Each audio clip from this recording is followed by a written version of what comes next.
The proceedings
was a paid political announcement. It's election.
Francis?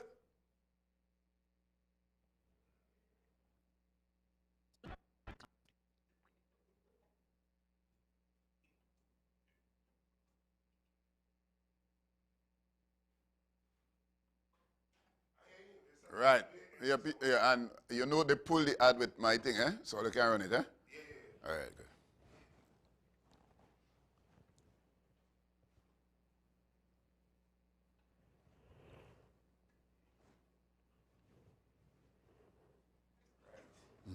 You set the camera ready?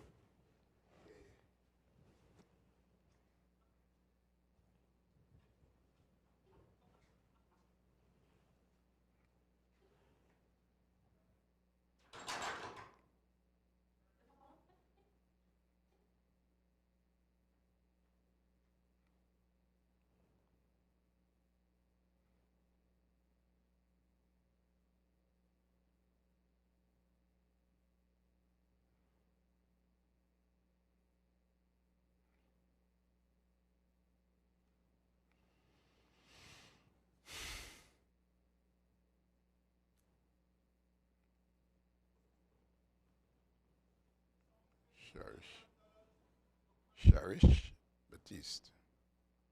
Charis Batiste.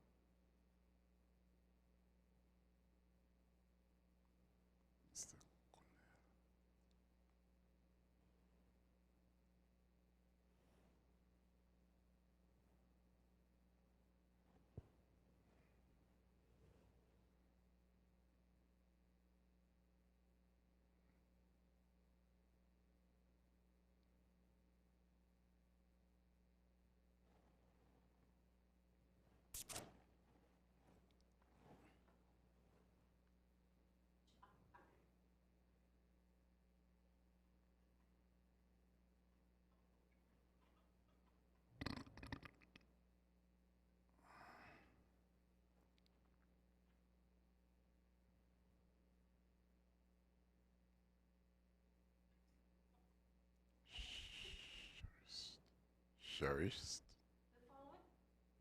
Sharist.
morning to the world wherever you are. Welcome to Rise and Shine. I am Derek Brother B. Bradwaite. Yes, guys, thank you.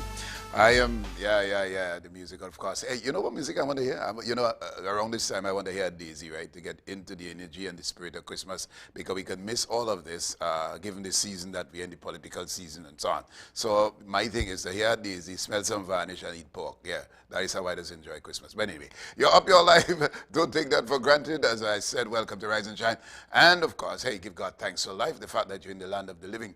Also, show the children love, and everything will be all right after that. Remember, every child is your child, right? So today being the 23rd of November, the month is almost done, and we know election right around the corner. That will take up most of what we deal with up until that time reaches. All right, so, but just to let you know what's on this morning, but before I get into that, right, given the pace of the program, I hardly getting to touch on the issues that are confronting the world.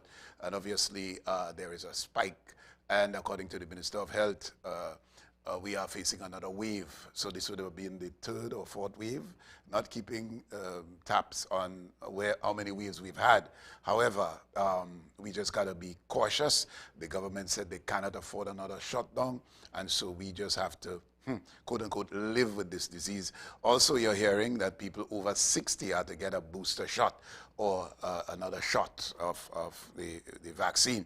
And, people would argue, Brother B, why is every minute is something changed? Because this is a moving target. This is something that came up unawares, and so we just have to adjust accordingly. So for those of you who have comorbidities and you're over 60, go and get your booster shot, yeah? All right, so just to let you know what's on this morning, we will speak with the Roxborough Police Youth Club, the Assistant Secretary, Ms. Batiste, and of course, she will tell, and they are celebrating 31 years of existence. And of course, we will also speak with member, and it's Cornell Hazel, not Collis.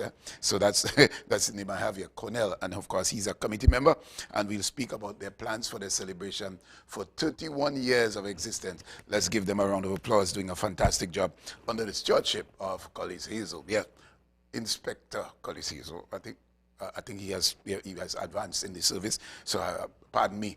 All right. Also, we will speak with Dr. Dorian Dwarika, eye doctor, and of course we continue our series. And this morning we are going to deal with diabetic eye disease. And last week we started the conversation, and we'll continue. And then later on we'll speak with the PDP candidate for Codler Scarborough, Mount Grace, and that's Mr. Trevor James. So let's go now, take in morning news. When we come back, lots more.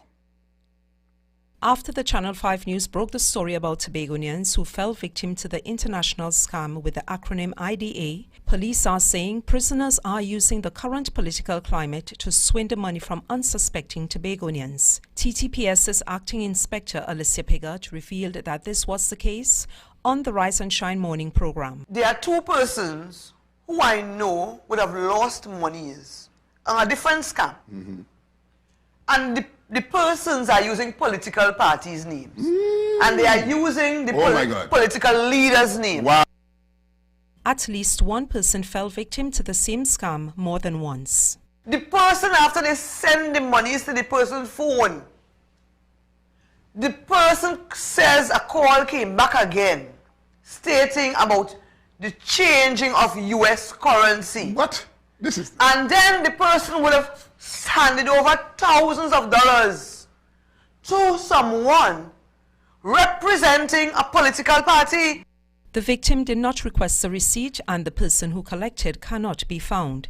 The senior police officer is urging Tobagonians to use a common-sense approach before parting with their hard-earned cash. Meanwhile, the Innovative Democratic Alliance, the IDA, says the party has no prior knowledge of, nor is affiliated with a scam demanding cash to access a non-existent US-funded grant. The Channel 5 News broke the story exclusively on November 19th.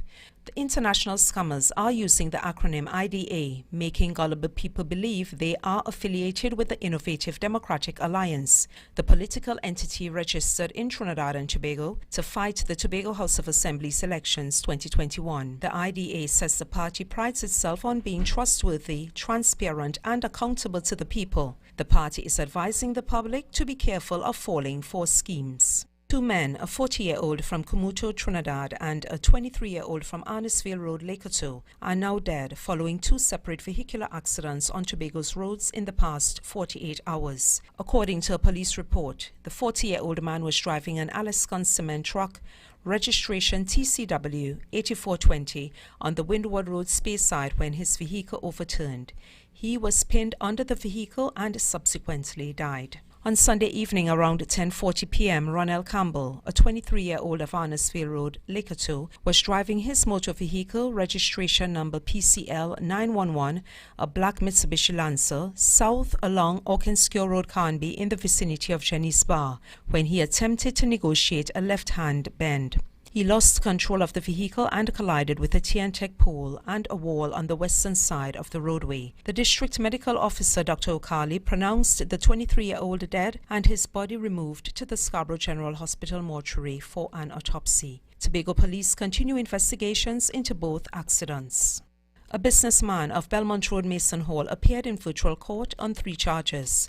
57-year-old Kenneth Otley was charged with resisting arrest, assaulting police, and making threats to kill. Otley was arrested and charged on Friday, 19th November. It is alleged that around 6:35 p.m., officers attached to the Tobago Divisional Task Force, whilst on patrol, had caused to administer a breathalyzer test on Otley, who then threw liquid contents of a bottle on one of the officers, hitting the officer with the bottle. Upon his arrest, he then began to struggle violently in resistance to the officers. He also threatened to invoke obeah on the officers to kill them. Otley was granted bail with surety in the sum of $20,000. He would reappear at the court on March 21st, 2022.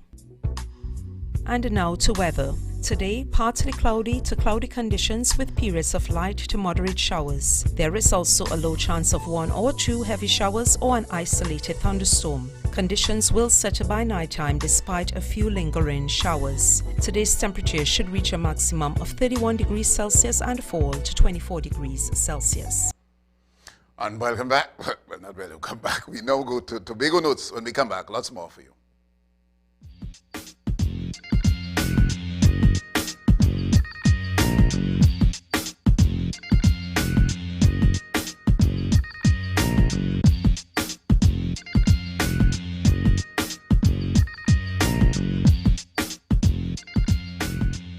Psychosocial stress, economic fallouts, severe health implications, and in the worst cases, death. Such has been the impact of COVID-19 on our everyday lives. Hygienic practices such as sanitizing your hands, wearing a mask, and social distancing are recommended as a preliminary defense to fight the virus. Experts are also advising on vaccination to lessen your viral load should the disease be contracted. Still, in Tobago, the turnout for persons getting vaccinated could be much better. Where the Delta variant is here, and all over the world, we're seeing spikes in the number of children that are becoming infected. Pediatric registrar and consultant at the Scarborough General Hospital, Dr. Renee Alfred, attributes hesitancy to misinformation. She says vaccine manufacturers like BioNTech have conducted decades of research with RNA technology and cancer, but they've been stymied by a lack of funding in the past. This company had already had decades of research just sitting there. So it was very easy for them to apply the same technology that they had been developing for years for something else to this particular pandemic. And then they partnered with Pfizer, who poured billions into it. So now they could take all that research they have and go full steam ahead. Dr. Gillian Wheeler treats patients suffering with asthma and allergies. She also specializes in immunization within her private practice.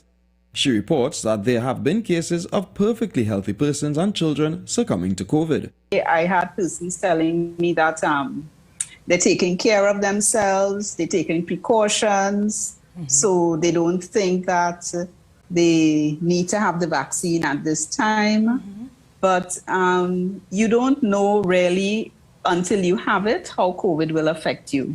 You know, you might be in the 40% of persons who have no symptoms, if they get infected. But then you don't know if you're going to be in that 3% of persons that we have. In this country, 3 out of every 100 persons that get COVID die of COVID. Dr. Wheeler advises that being vaccinated is much better than being treated for COVID, as well as limiting the possible transmission to vulnerable persons. She also explains why persons who already recovered from COVID get vaccinated. 1 in 5 persons, perfectly healthy persons, did not have adequate antibodies after having been infected. Right. So they were infected with COVID-19, and 20% of them, or 1 in 5 persons, really did not have enough immune protection after having had the COVID-19. So not everyone who had the infection would have a natural immune response, enough, an adequate one that can protect them from further infection. To view the Vox Facts virtual series, check out the Office of the Chief Secretary's Facebook page.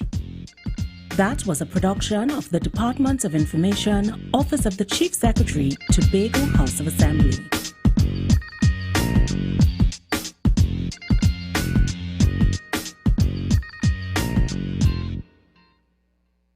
All right, welcome back. And so let's go straight to our celebration of 31 years of the Roxborough Police Youth Club in existence. So of course, let's welcome our guest, Ms. Batiste, Assistant Secretary, and Mr. Cornell Hazel. Good morning. Give me your first name. I don't want to pronounce it wrong. Ms. Batiste. Hi, good morning. It's Charis. Cherish. Well, I'm saying it, but you know, the 2R is what had me a little bit confused. But anyhow, welcome, and of course, I love your blue. That's the uniform, is it, or is it just you dressing up in blue this morning? Yes, it is. It's our blazer. Very good. All right, and let's welcome Mr. Hazel. Good morning and welcome, sir. Looking dapper in your blue. Thank you. Good morning, everyone. Well, you don't hardly smile and thing. Well, anyhow, you'll get a smile out of you later on. Yeah. Nice. Now looking right. Okay, so let's get into it. 31 years of existence. Madam Secretary, were you there from inception or you joined later on? And just tell us, and we'll get into the activities over the years and where you are now. And we'll talk about the celebration later on. Right. Good morning again, everyone. I'd like to start by saying happy anniversary to the RPYC family. Congratulations on yet another milestone. Right, Brother B, back to your question. I would have been a member from as early as I could have remembered. I'm only 20 years old, so not 31 years. But I've been a member from as long as I could remember. Wait a minute. You're celebrating how many years anniversary? 31 years. Oh, good, because I heard 21 and so on. But anyhow, that's maybe. All right, so Mr. Hazel, tell me about your involvement in the organization and when did you become a member and how long you have been a member and what it has done for you.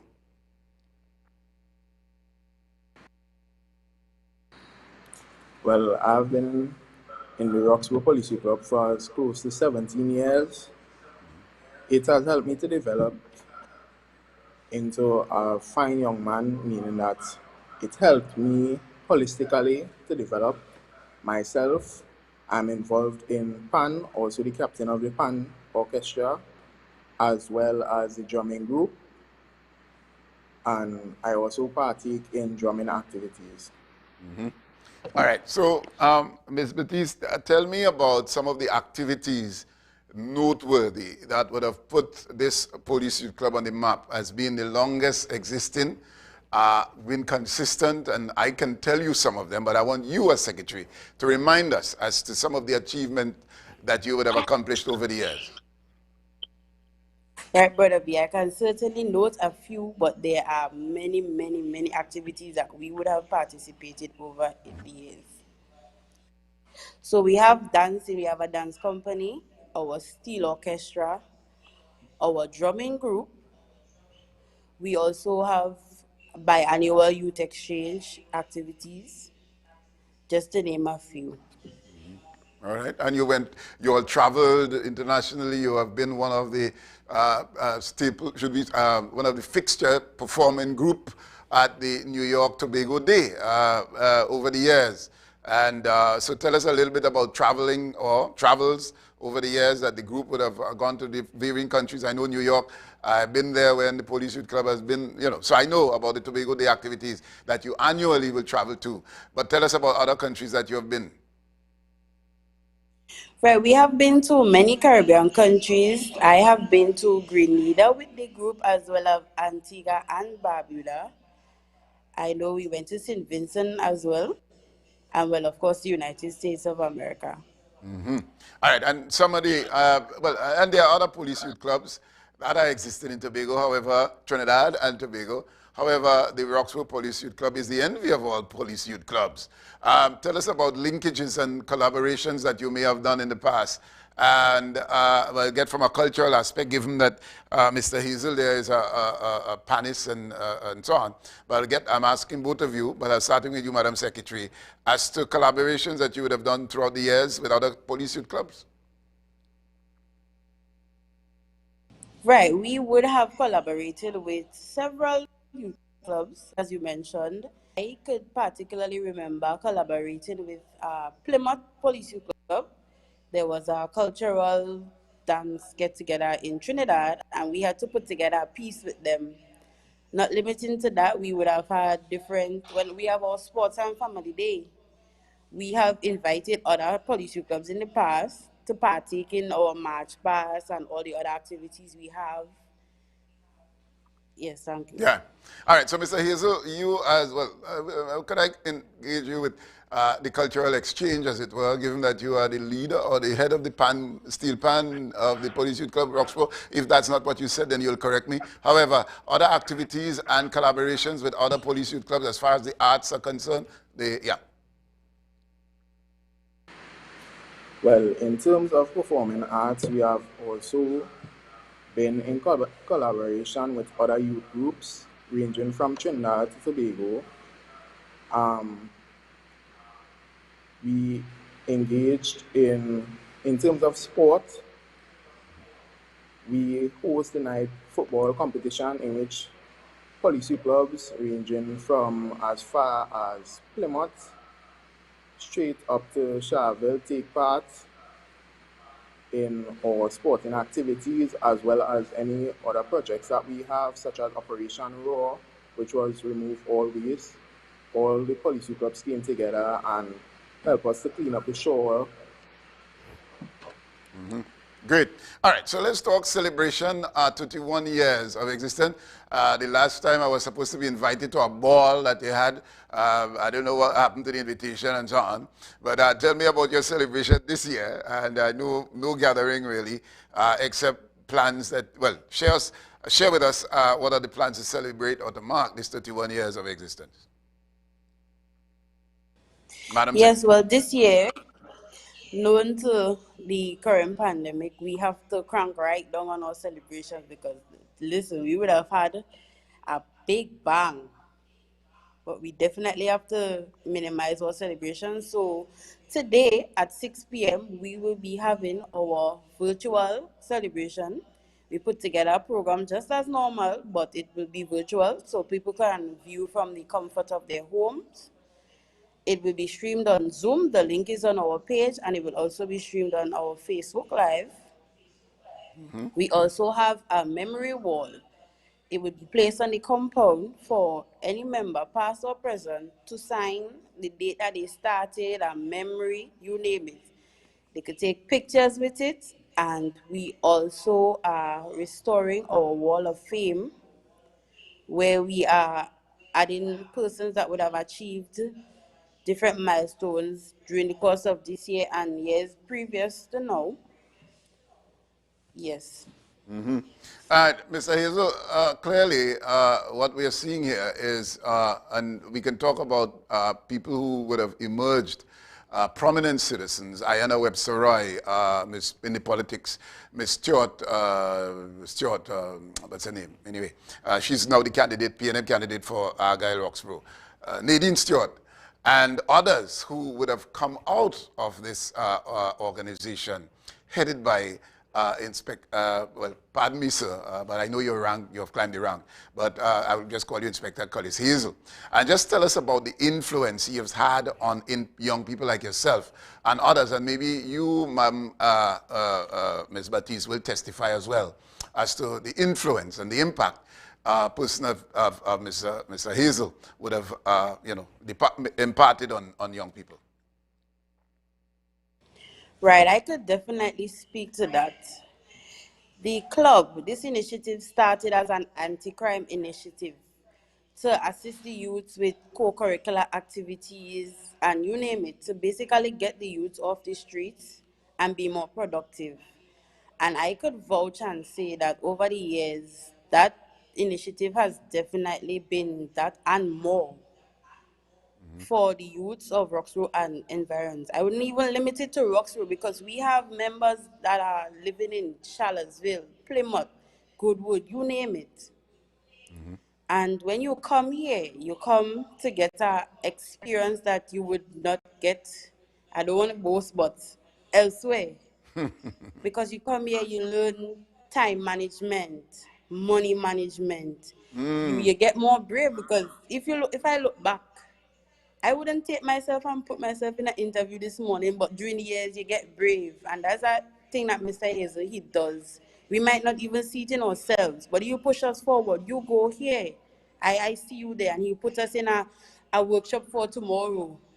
You may not know what the workshop entails, but you go and you gain experience and knowledge, and Okay. it's a lot that we come here and we get the experience here. All right. So because I am sitting here and I recognize that he could have sat there and spoke all about the history and all of that about the club, but he actually sent young people to represent themselves, and I was commending for that. Right. So, Mr. Hazel, I want you to speak. Maybe is there a relative? Are you related to Collis? And because we are in the same name, last name, I trust that you might be a nephew. But anyway, the influence on the young people, young men in particular, in the Roxborough area, and of course, members all over. Just talk to us how that impacted you and your other peers in the community.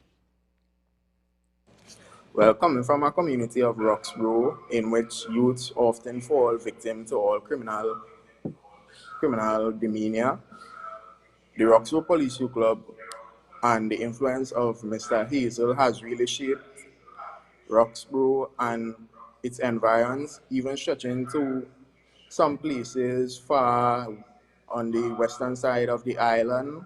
The impact is not only in the community but around the island, in which he helped to mold young men like myself to be more confident and not fall victim to the criminal elements of the world today. All right, so we got basically, the role and the functions clearly, and the influence and the impact that it had on communities and so on. But as we celebrate 31 years, of course, your team is pushing through against all odds. What are some of the odds that, or challenges confronting the Police Youth Club in Roxborough and the other Police Youth Clubs, Madam Secretary, that you may be able to speak to? Right, I love that you mentioned our team because we came about with that team despite the pandemic. It's been going on for 2 years, and when I tell you, this club would have done so much more I got you. had it not been for this pandemic. But we still were able to do certain projects. I particularly was a part of the team for Operation Power, and that acronym stands for Protecting Our Women and Elderly Residents.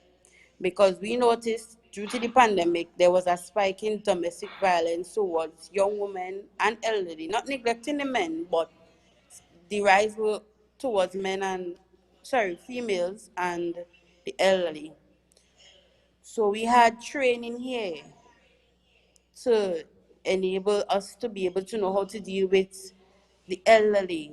We had training to know how to, for the men particularly, to control their anger, etc. We also have continuously going on our after school program, which has enabled the success of several students. Great. All right, so quickly, Mr. Hazel, and then we're going to get closing comments in a few minutes. But in terms of the team pushing through against all odds, what have been some of the challenges that you may have observed and how you overcome it as an organization? Well, mainly as an organization experiencing this kind of pandemic for the first time, it was a challenging state at first, but we learned to adapt and we were able to initiate other projects such as Hot Meals on Wheels, in which this was an initiative in which the Roxville Police Youth Club cooked meals and delivered to residents of the area and those who were in need, providing them with something to eat and not being the part that suffers the hardship of the pandemic. All right, so challenges of the pandemic also part of the... All right, so I'll take that as your closing comments. I'm getting the wind up, and we'll close with you, Madam Secretary. Just in closing, what would you want to say, given the theme and celebrating 30 years in closing? Right, I'd like to wish the Police Youth Club a happy anniversary once more. I'd like to commend our leaders, because without them, we would definitely not have made it to thus far. That has to be commended. Mr. Hazel and Mrs. Hazel. I'd like to thank all the members for their continuous contributions to the youth club. And thank you, Brother B, for having us this morning. Always a pleasure. And then I would say cheers, 3 cheers, as you celebrate 31 years. And they're going to put the champagne in my hand sometime. I don't know when. But maybe when I go to the house of Mr. Hazel, we'll have that and so on. And good morning to Mrs. Hazel, Sharon Ramsey Hazel, and of course, and the rest of the team up there. Congratulations and all the best to you. All right? Thank you very much. All right, so that was celebrating 30 years with the Roxville Police Youth Club. And we need to hear from the other police youth clubs who are maybe struggling and maybe need some assistance and so on. Masonal Police Youth Club, I know, was very active at one time. I know Wim was under Charlie, for those of you who know. I wonder about Charlie, by the way. And others who have had groups and so on. So we want to wish them all the best. And congratulations again to the Roxville Police Youth Club. At this point in time, we go for a break. When we come back, we speak with our eye doctor as we treat with diabetes and effects on your eyes. See you after the break.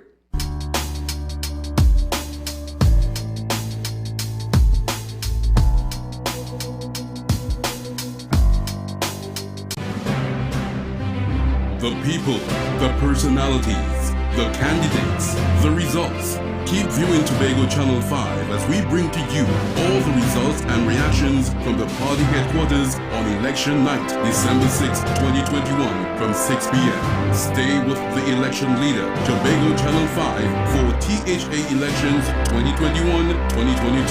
The Race for Power, Part 2. The Trinidad and Tobago Securities and Exchange Commission introduces the TTSEC Investor Protection App. This app will help the investing public to better protect their hard-earned money from improper financial dealings and scams through ready access to information. The TTSEC Investor Protection App is a fast and convenient way to lodge a complaint about an investment advisor, a broker, dealer, or the company holding your investment. Anonymously send a tip about a financial scam by uploading documents, images, videos, and/or audio files.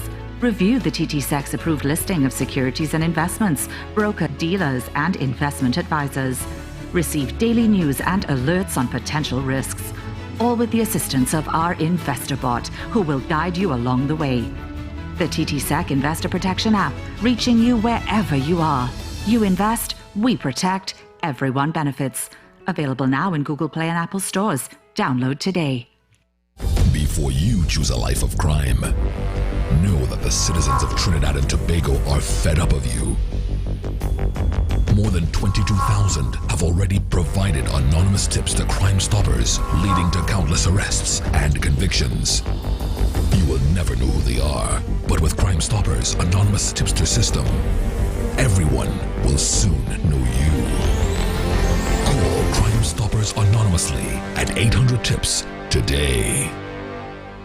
You can now get whatever you need whenever you need it anywhere in Tobago with Tobago. Your meals, medication, groceries, and shopping all delivered directly to you. No more hassle, no more stress. Get the Tobago app today on Google Play or Apple App Store. That's TAPPOGO and let us deliver to you. Check our website at www.tapogo.app or call the experts at 494-TOGO and 484-4746. Tobago. Relax. We will get it to you. Tobago's at your service. Paying your Trico cable bill just got easier. Simply log on to www.tricott.com and choose online payment. Or log into your online banking, RBL, FCB or Scotiabank and add Trico as a pay. Yep, it's that easy.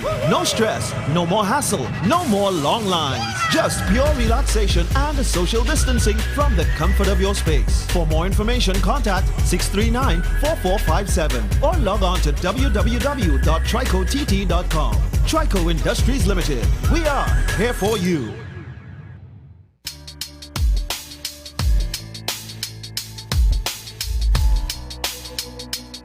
Rise and shine in the morning is just part of my day. From 6:30 to 8:30 every day.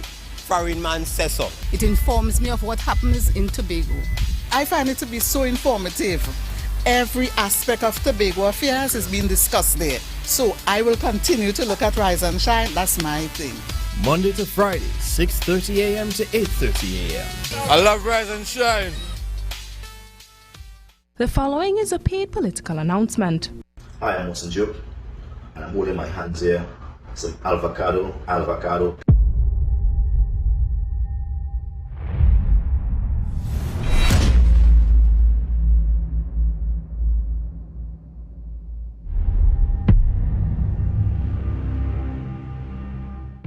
But the moves towards Tobago's independence was pushed by the Yellow Party. One boat ride down, full up of Tobagonians.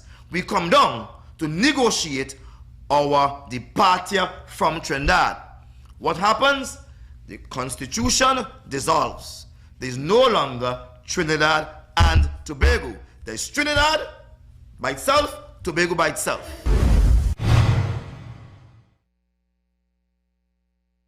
The following is a paid political announcement. Here's how the PNM has helped families. 9,600 people benefited from emergency social assistance grants, full support with grants for household items, medical equipment, clothing, textbooks, and more. PNM, we getting it done. We building it up. We have helped over 350 senior citizens with medical alert devices that allow instant contact to emergency services.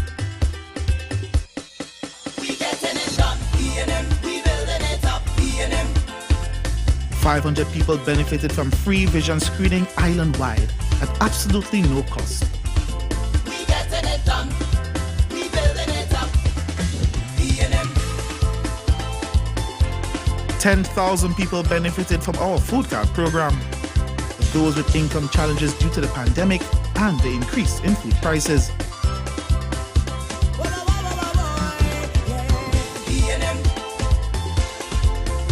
Further 1,300 people benefited from public assistance grants.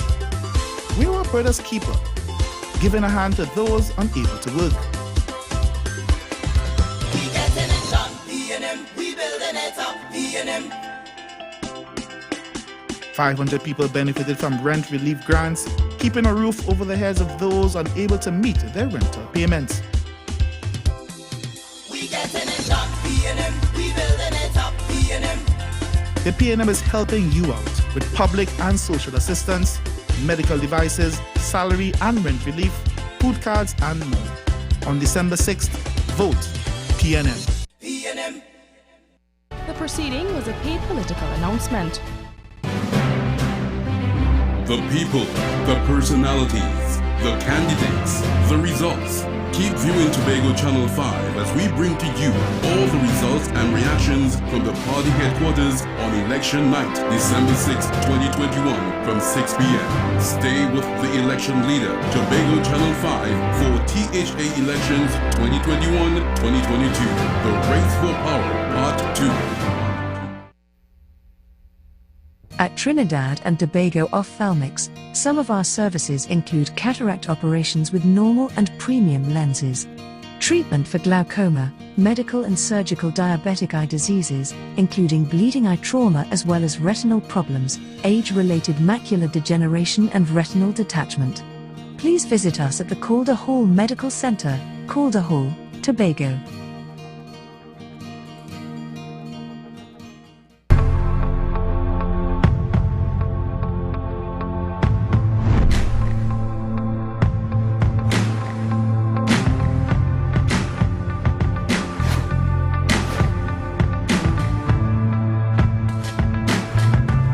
Welcome back, and let's get into our guests. And we are talking to Dr. Dorian Dorica, topic, and of course we're dealing with diabetic eyes this morning.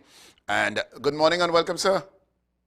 Good morning. Thanks again for having me on your show. All right. So we're really happy about that. All right, let's get straight in it. What is Trinidad and Tobago Ophthalmic Company Limited, and contact information? Well, we're a company that specializes in the provision of high-quality eye care, specialized eye care, and we are located at Calder Hall Medical Center in Scarborough, Tobago. Our telephone numbers are 306-5280, 380-5215, 368-4615, and we're available for telephone contact 24/7, and we can arrange a consultation and sort any of your requirements. All right. So, what is diabetic or diabetes mellitus? Right. So, diabetes mellitus is the name we give to just what we generally call diabetes. So, that is what we call it. That's the common form of diabetes we all know, and it's a very common thing in our population. About 13% of the population of Trinidad and Tobago, that's almost 145,000 people, were reported by the World Health Organization as having diabetes. And it happens because there's impaired control of the blood sugar levels in the body, and it affects many of the systems in the body. So it's an important thing. So all the control of the blood things, blood lipids, cholesterol, fat, blood sugars, energy things are affected by this. And so it's called a metabolic disease because all of these things are affected. So you diagnose diabetes by, it's a specialized diagnosis. You can't know you have it. I mean, there are certain symptoms people classically associate with diabetes, like weight loss, very frequent urination, very intense tiring, and all these things. But it is you diagnose it with special blood tests. And one of them is the blood sugar levels we check. So any random blood sugar, meaning that if we take you any time off the street and did a blood sugar level, if you get a level over 200 milligrams per deciliter, we just say 200, you are diagnosed with diabetes. If there are other types of blood tests we do for blood sugar as well, fasting blood sugar, any number over 126 is a high likelihood. And there's something called a glucose tolerance test where we give you some glucose to drink. And any number that is higher than 200 after 2 hours is consistent with diabetes. In addition to that, we have another check we do called hemoglobin HbA1c. And this is a very important thing because it gives us an average number of your blood sugar levels over probably the last 6 months. Anything higher than 6.5 points to the person being diabetic. There are two main types of diabetes. The one type is the rare one, which is you have in childhood, and that's more type 1. It's more an immune kind of disease.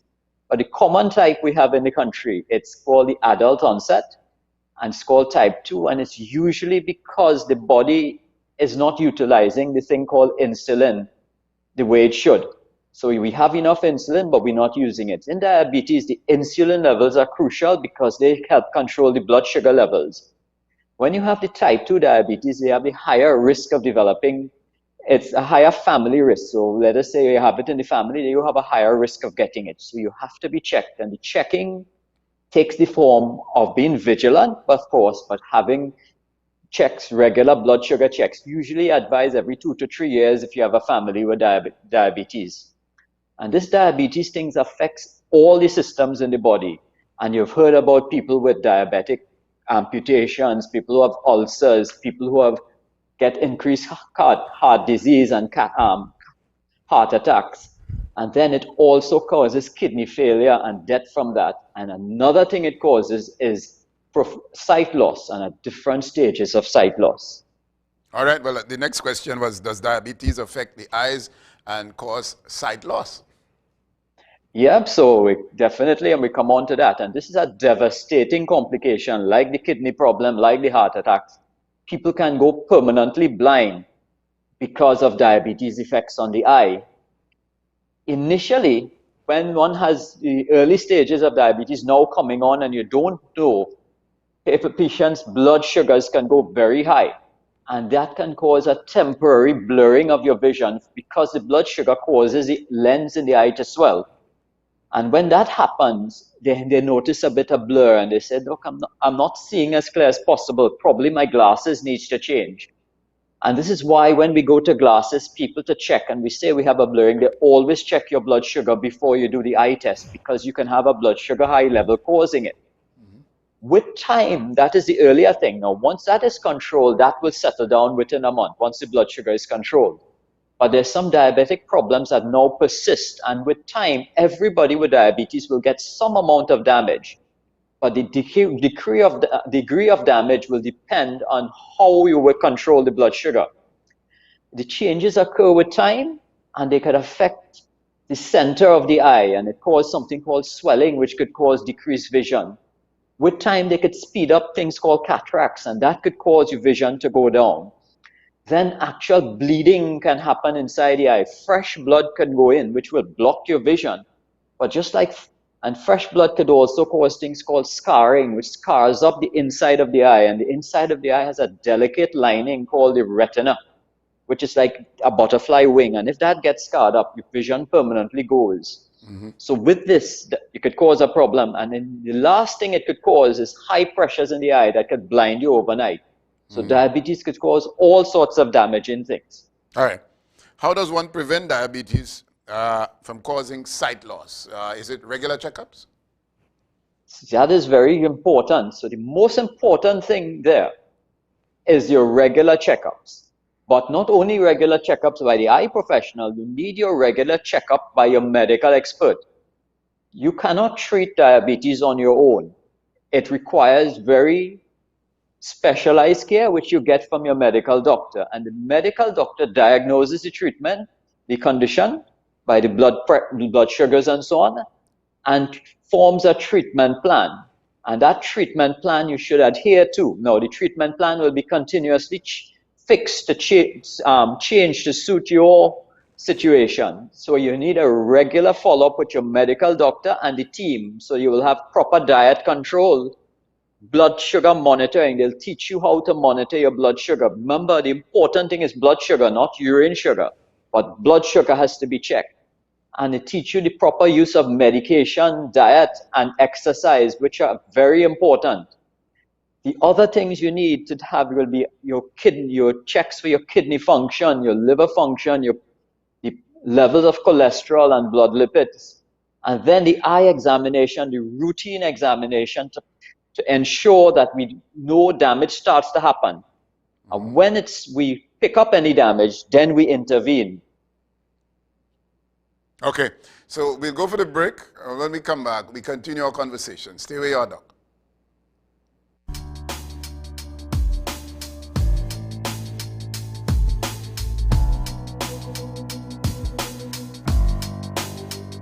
It's election time, and you get to determine the course of Tobago for the next 4 years. The power is in your hands, and the information you need is on Tobago Channel 5. Rally to rally, candidate to candidate. Tobago Channel 5 is covering the THA election campaign like no other, with in-depth analysis and the best political team on television. The THA election is on Tobago Channel 5, your THA election leader.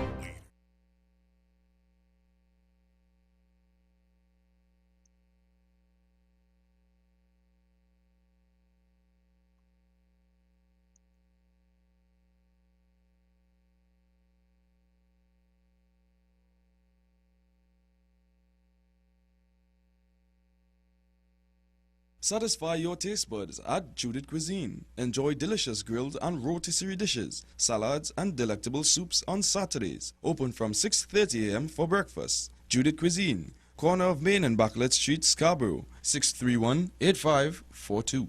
Who say you had to go to town to get the best in wholesale prices? Check out Goldsboro Minimart today for the best in wholesale and retail prices. We have Coca-Cola, Smalta, Malta, juice, 10 kg powder soap, 5 liter dishwasher liquid, 5 liter fabric softener, detergents, and so much more. And newly added to our shelves, genuine parts for trucks and pickups. Mitsubishi, Kia, Hyundai, Nissan, and Isuzu. Check Goldsboro Minimart, located Goldsboro Main Road, conveniently open Sunday to Friday, 7 a.m. to sunset. Contact us today at 660-4095.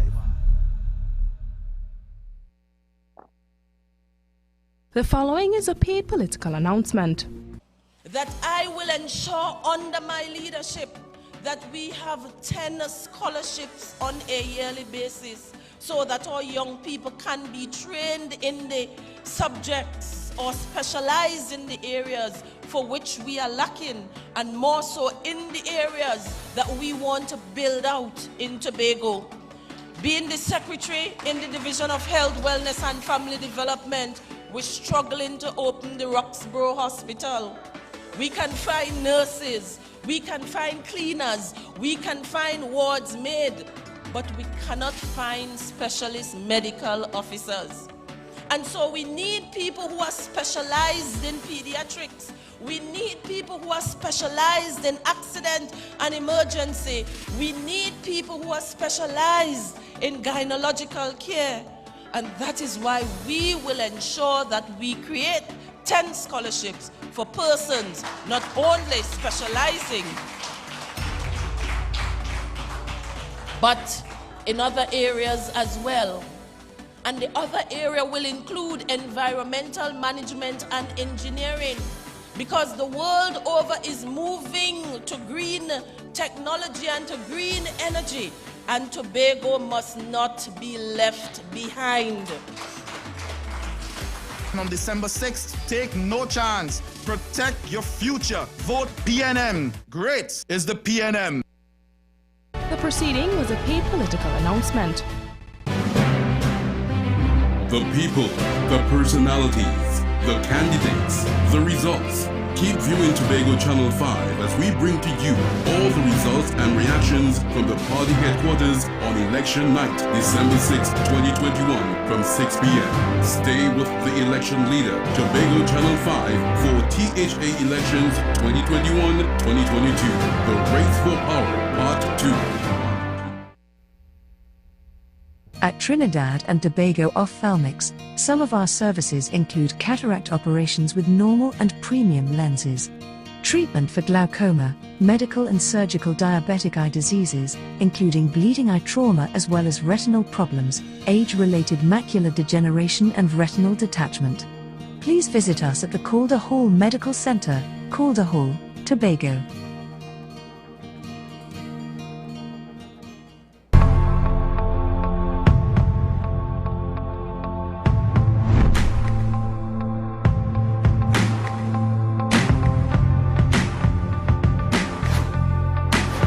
And welcome back, and we are continuing our conversation with Dr. Dorian Dwarika, and of course our conversation about diabetes and the eyes, of course. So let's get into it. What is bleeding in the eyes? You mentioned it earlier, and how is it treated? So bleeding is the most serious complication of diabetes in the eyes, and it is the thing that most people will want to go into the eye specialist and ask, is my eye bleeding? But the term bleeding is used by many people to describe every eye problem within the eye. The issue we have is that different types of damage the eye can have from the diabetes. And initially, early types of damage, which require no treatment, are also called bleeding. What we have to do is to prevent that. So we recapping. We have to don't smoke, control our blood sugar, blood pressure, cholesterol, and weight, and proper exercise. These are the mainstay of treatment. Now, when bleeding happens, in the true sense of the word, actual blood fills the eye and it progressively can cause the vision to be lost. So this blood fills up the inside of the eye. Now, when one gets a cut, the area scars, when it bleeds, the same thing happens inside the eye. When it bleeds, the lining or the most important part called the retina gets scarred up, and that scarring crumples up the lining and the vision drops to the point where we can't fix it. So people go from being able to see, let us say, a car number plate at 60 feet to have to bringing it up to about 2 feet to see. So bleeding is that most important part, and that has to be prevented. Now, it can be prevented. Again, blood sugar, blood pressure, cholesterol, weight, no smoking, and diet, and checking your normal doctors. So when you have good diabetic control, that gives us the best springboard to prevent bleeding. Then you have your routine eye examinations where you see your eye doctor or eye health professional. That allows us to identify any of the early precursors to bleeding so that we could prevent the onset. Now, we're very good, together with controlling the diabetes, we are very good at preventing bleeding from happening. If prevention is control, now there's certain stages we may need to use certain things called, different things called injections in the eyes and so on to help us with this bleeding. And we may need to use other things called other treatment forms like laser treatment and so on, which are very important parts of the treatment. Now, you may hear about people say very worried about whether they're going to get injections or lasers or if they can blind them. The whole thing is they have to be applied at the correct time that they need it. So if one presents very late, doesn't come to your clinic appointments, don't have the diabetic eye follow-ups as you need, when we find the bleeding happening, we have to now do damage control. And you can't fix back delicately damaged things very easily. If we are preventing it, we could prevent it from causing a problem. Mm-hmm. So ongoing regular examination and timely top-up treatments are required because this thing is an ongoing thing. Very good. All right, so what other problems can diabetes cause?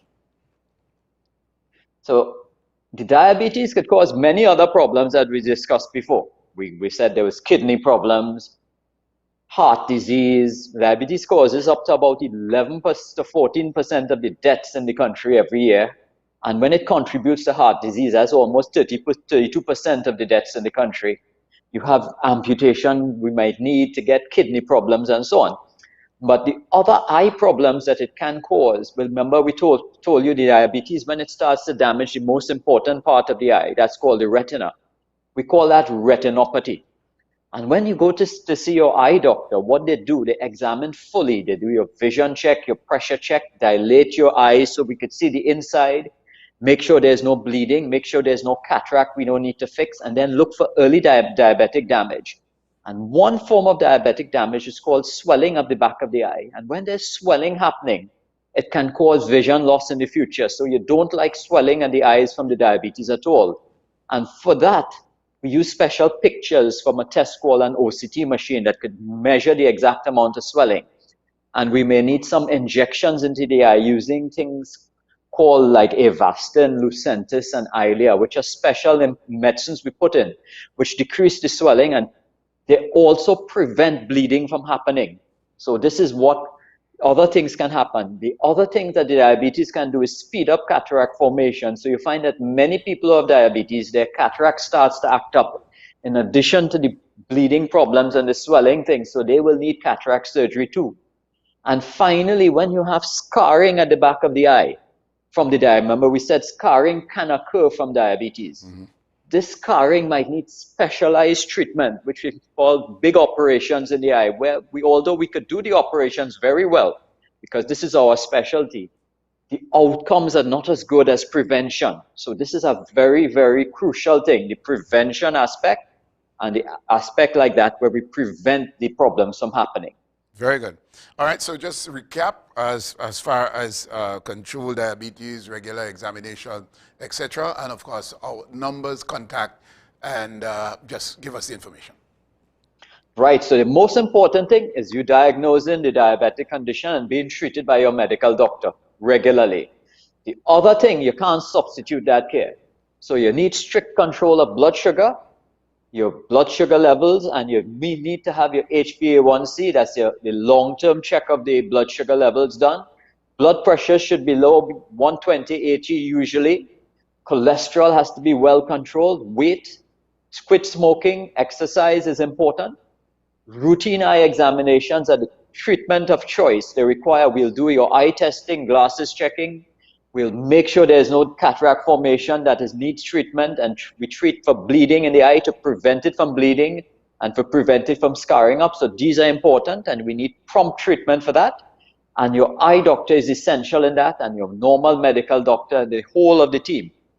So if we were to recap, we're Trinidad and Tobago Ophthalmics Company Limited, and we're a high-level eye care company that specializes in eye care. We are at Calder Hall Medical Center in Scarborough, Tobago. Our telephone numbers are 306-5280, 380-5215, and 368-4615. And we're available 24/7 for a consultation. If you need anything with respect to diabetes or bleeding in the eye, we can offer the treatment we require.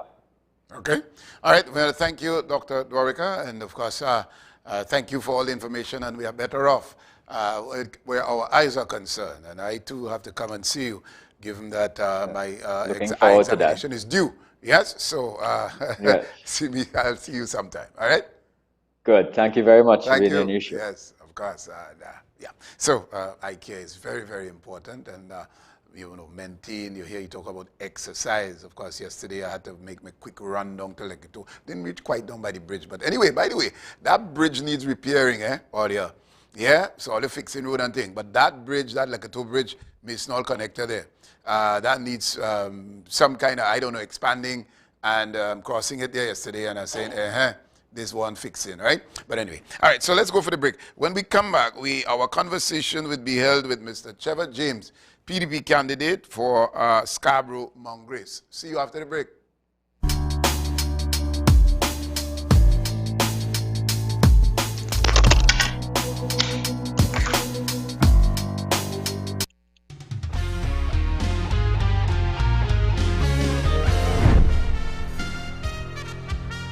Good morning, Tobago. Thank you for joining us today, Tuesday, 23rd November 2021, for the Rise and Shine Morning News. After the Channel 5 News broke the story about Tobagonians who fell victim to the international scam with the acronym IDA, police are saying prisoners are using the current political climate to swindle money from unsuspecting Tobagonians. TTPS's acting inspector Alicia Piggott revealed that this was the case on the Rise and Shine morning program. There are two persons who I know would have lost monies on a different scam. Mm-hmm. And the persons are using political parties' names. And they are using the political leaders' names. Wow.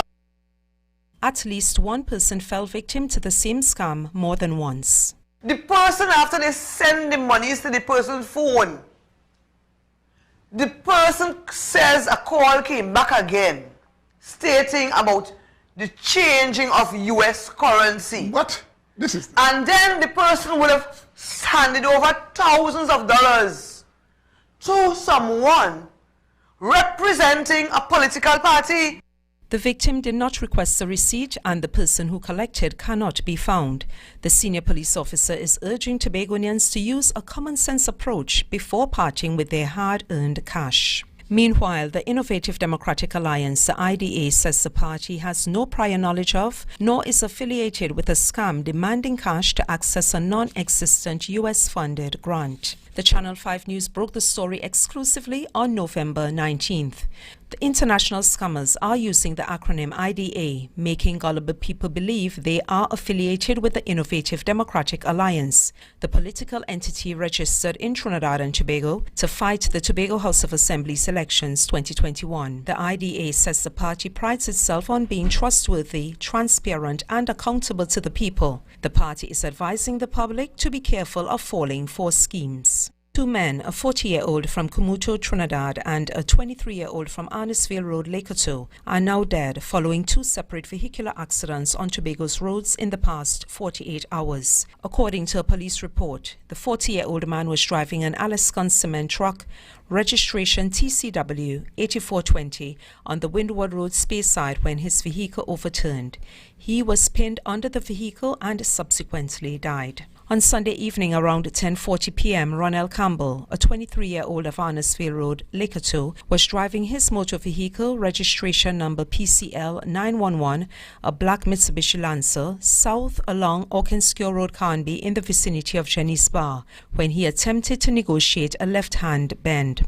He lost control of the vehicle and collided with a TNTEC pole and a wall on the western side of the roadway. The district medical officer, Dr. Okali, pronounced the 23-year-old dead and his body removed to the Scarborough General Hospital mortuary for an autopsy. Tobago police continue investigations into both accidents. A businessman of Belmont Road, Mason Hall, appeared in virtual court on 3 charges. 57-year-old Kenneth Otley was charged with resisting arrest, assaulting police, and making threats to kill. Otley was arrested and charged on Friday, 19th November. It is alleged that around 6:35 p.m., officers attached to the Tobago Divisional Task Force, whilst on patrol, had caused to administer a breathalyzer test on Otley, who then threw liquid contents of a bottle on one of the officers, hitting the officer with the bottle. Upon his arrest, he then began to struggle violently in resistance to the officers. He also threatened to invoke obeah on the officers to kill them. Otley was granted bail with surety in the sum of $20,000. He would reappear at the court on March 21st, 2022. And now to weather.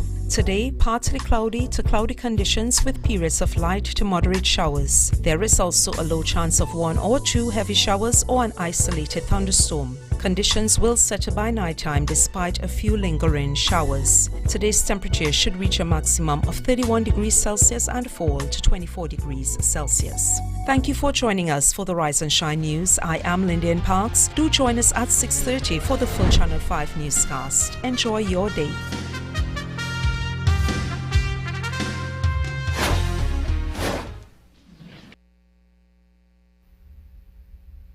At Trinidad and Tobago Ophthalmics, some of our services include cataract operations with normal and premium lenses, treatment for glaucoma, medical and surgical diabetic eye diseases, including bleeding eye trauma as well as retinal problems, age-related macular degeneration and retinal detachment.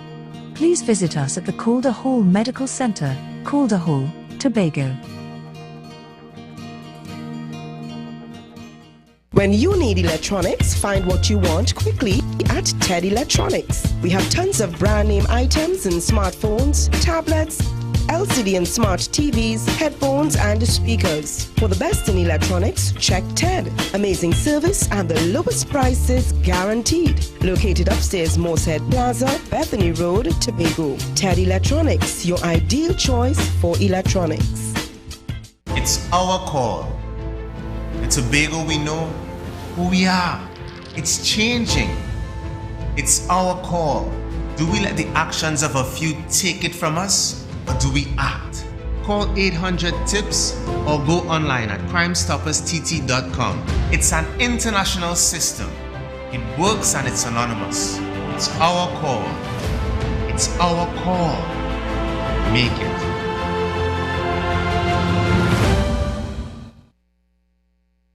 Paying your Trico cable bill just got easier. Simply log on to www.tricott.com and choose online payment. Or log into your online banking, RBL, FCB or Scotiabank, and add Trico as a pay.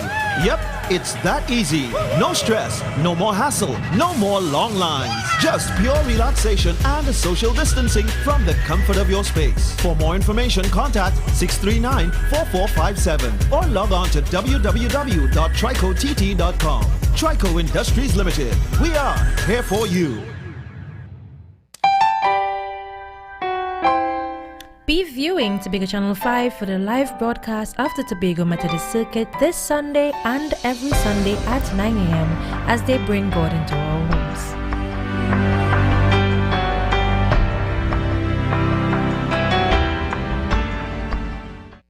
The following is a paid political announcement. Duke said he's willing to take the island to independence. This after he wins the Tobago seats in general elections due in 2020.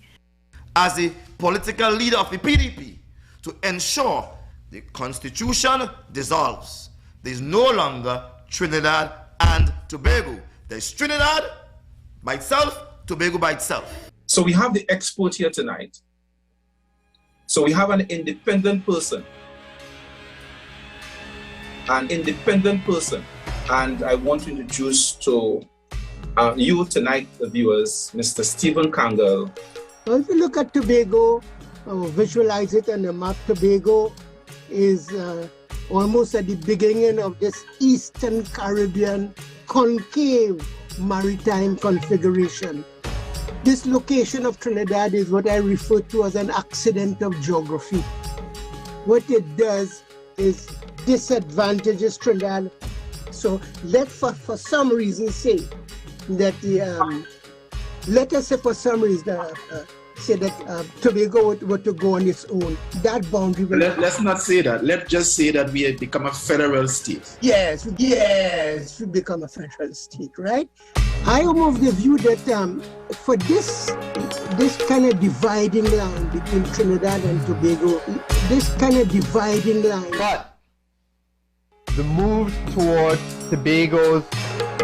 Tobago's independence was pushed by the Yellow Party. Give the PDP the East and the West seats, and in 6 months' time, you will have full internal self-government. We must control every bloody thing. And if it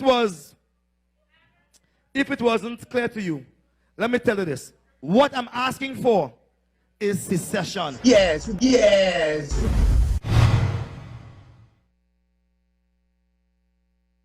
It's election time, and you get to determine the course of Tobago for the next 4 years. The power is in your hands, and the information you need is on Tobago Channel 5. Rally to rally, candidate to candidate. Tobago Channel 5 is covering the THA election campaign like no other, with in-depth analysis and the best political team on television. The THA election is on Tobago Channel 5, your THA election leader.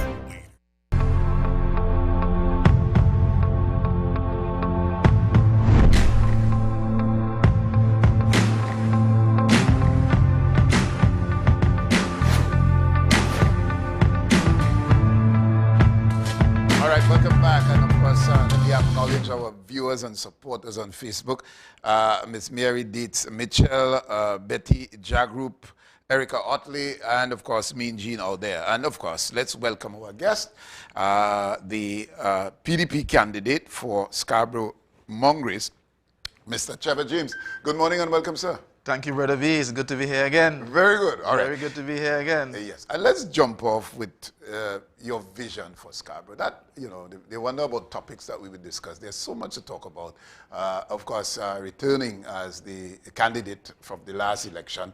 But let's start off with that brilliant, and one has to give credit where credit is. You can't ignore it. That Scarborough needs a facelift. You came up with this great plan. Just tell us about where is it? Is it on the back burner now, given that it's a new election, or is it still there with, or maybe more enhanced to maybe improve Scarborough in the way that you see it? Talk to us about that vision. Brother B, you have not been paying attention to the PDP meetings. Okay, all right. We discussed this at length last night, and your viewers I missed it last night. are aware of this discussion. And by the way, I have no TV here. Trico is down in my, I'm not having any, I don't have any TV. So I have to rely on Facebook. Yes, go ahead. Very well, we're on Facebook as well. Now, we projected and promoted, presented a master plan for the development of Scarborough. It's not a building, it's a plan for the whole development of all of Scarborough. And we divided it into 4 major areas. The first area is to bring the majority of government offices into the city, and we hope to take over that block where Tiantec is. Very good. We wanted to centralize the transportation in Scarborough, and so we plan to commandeer that area between the library and Carrington Street. And that will be a centralized hub for every traffic direction in Tobago. Every taxi, every bus, every maxi will pass through that area. And we expect that on peak hours, we'll have 5,000-6,000 people coming through that area. And that will bring, increased demand and all of that for the shops around. All right. How many acres? Because I'm going through this morning and I'm listening to it, and you think I'm not following. I'm following. And there's a number of acres that you want to acquire to do this. What also is interesting is the berthing area and the different ports or the different vessels that will be docked at the same time. But let's talk acreage as to this reconstructing of Scarborough, converting it into a city. What amount of acreage are you looking at? Brother B, maybe there's a misunderstanding, but we know that to build, you were speaking about the port, we know to build a port, one of the key ingredients for a port is land frontage. Of course. And when we looked at Scarborough, there was really no space to move far Scarborough inland. And so we decided that we will reclaim part of the Bay of Scarborough. Okay. And we are hoping to reclaim upwards of 34 acres of sea for the new port that we're going to build. The port itself will have 3 components. We'll have the fishing area where it is now, redeveloped.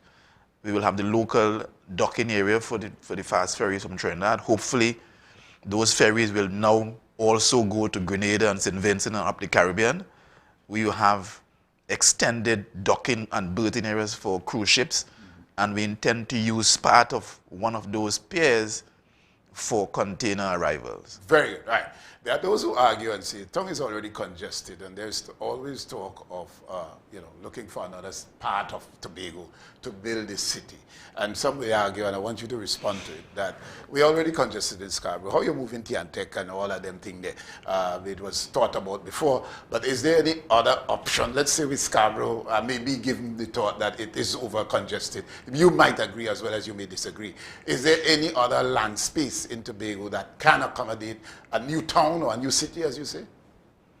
Well, I went to Cuba, and I saw the new Havana and the old Havana, and maybe there is some credibility in that. But in Tobago, I am not seeing where that is possible. Your city must be adjacent to a port. Okay. And so, while there are lands around opposite Light and Life that can extend Scarborough, the city remains the city, and that area where Scarborough is now will become the city center. We will obviously extend the external boundaries of what we call Scarborough and what we call the city of Scarborough, and therefore once we do that, certain regulations automatically come into play, and therefore we can zone areas within that boundary differently. But I don't see the city center itself moving from where it is. All right, so let's go now to the new configuration of the all right, so we're going to ensure that is cleared before we continue. Right, so let's go now to the configuration of, which is now Mongrace Scarborough. Before it was Scarborough called the Hall. All right, so let's talk about that and how has been the campaign going and where what you've been confronted with by residents in these areas. And let's get your landmass as to where is the demarcation of the district. Well, previously, Scarborough called the Hall included 4945, which is close to where you live, Kokowati. Yes. Kokowati, 4945 spread all the way down to Cradley. Now that has gone to Bagatelle. And it also included 4900, which is that area between Darrell Spring and Highmore, that block, Darrell Spring, Highmore, Glen Road. That has gone now to Wim, Darrell Spring.